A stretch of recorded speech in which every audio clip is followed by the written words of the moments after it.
Hello दोस्तों, हर हर महादेव। हमारे channel Shiv कृपा पर आपका स्वागत है। वीडियो पसंद आए तो लाइक, शेयर और चैनल को सब्सक्राइब करें। श्री महालक्ष्मी व्रत विधि। सबसे पहले प्रातः काल में स्नान आदि कार्यों से निवृत्त होकर व्रत का संकल्प लिया जाता है। देवी, मैं आपकी सेवा में तत्पर होकर आपके इस महाव्रत का पालन करूंगा। आपकी कृपा से यह व्रत बिना विघ्नों के परिपूर्ण हो, कृपा करें। ये कहकर अपने हाथ की कलाई में बना हुआ डोरा बांध ले, जिसमें 16 गांठें लगी हों, बांध लेना चाहिए। प्रतिदिन आश्विन मास की कृष्ण पक्ष की अष्टमी तक यह व्रत किया जाता है और पूजा की जाती है। व्रत पूरा हो जाने पर वस्त्र से एक मंडप बनाया जाता है। उसमें लक्ष्मी जी की प्रतिमा रखी जाती है। श्री लक्ष्मी को पंचामृत से स्नान कराया जाता है और फिर उसका 16 प्रकार से पूजन किया जाता है। इसके बाद व्रत करने वाले उपवास को ब्राह्मणों को भोजन कराया जाता है और दान दक्षिणा दी जाती है। पूजन सामग्री में चंदन, ताल, पत्र, पुष्पमाला, अक्षत, दूर्वा, लाल सूत, सुपारी, नारियल तथा नाना प्रकार के भोग रखे जाते हैं। नए सूत 16-16 की संख्या में 16 बार रखा जाता है। इसके बाद निम्न मंत्र का उच्चारण किया जाता है। क्षीरोदार्णव संभूता लक्ष्मीश्चंद सहोदरा व्रतनानेत संतुष्टा भवताद विष्णुबल्भा। अर्थात क्षीर सागर से प्रकट हुई लक्ष्मी जी, चंद्रमा की सहोदर, श्री विष्णु वल्लभा महालक्ष्मी इस व्रत से संतुष्ट हो। इसके बाद 4 ब्राह्मण और 16 ब्राह्मणियों को भोजन करना चाहिए। इस प्रकार यह व्रत पूरा होता है।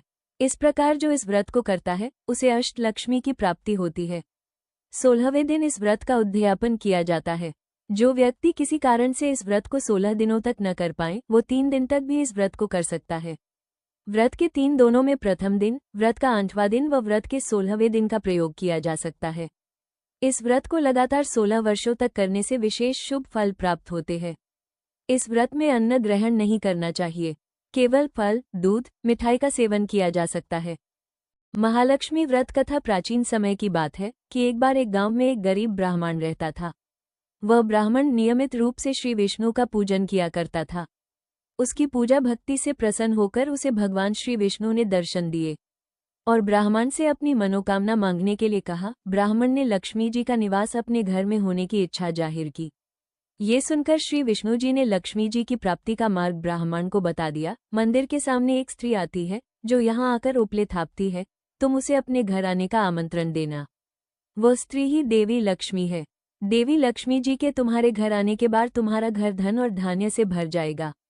ये कहकर श्री विष्णु जी चले गए। अगले दिन वो सुबह 4 बजे ही वो मंदिर के सामने बैठ गया। लक्ष्मी जी उपले थापने के लिए आई तो ब्राह्मण ने उनसे अपने घर आने का निवेदन किया।